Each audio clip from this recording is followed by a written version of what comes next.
Hello বন্ধুরা, সবাই কেমন আছেন? চলে আসলাম আজকে ফুড ব্লগ নিয়ে। 120 টাকায় কাচ্চি পাওয়া যাচ্ছে আমাদের ঈশ্বরদী পোস্ট অফিস মোড় RRP শপিং মলের পাশেই।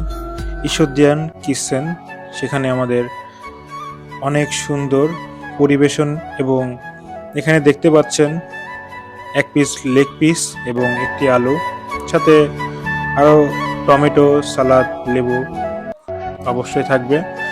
আসলে 120 টাকার তুলনায় এখানে অনেক সুন্দর খাবারের আইটেমটা, আর খাবারটাও বেশ সুন্দর ছিল।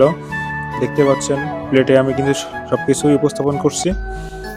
জানি না আজকে আমার এই ফুড ব্লগ প্রথম কেমনভাবে উপস্থাপন করতে পারলাম। একটু আপনাদের সাড়া পেলে ইনশাল্লাহ আগামীতে আরও ভালো করার চেষ্টা করব। আর আপনারা যারা এখনও জানেন না, ঈশ্বরদিয়ান কিচেনে এখানে 120 টাকায় কাচ্চি বিরিয়ানি পাওয়া যাচ্ছে। তো সবাইকে আমন্ত্রণ, অবশ্যই এসে সবাই টেস্ট করতে পারেন এবং রিভিউ দিবেন।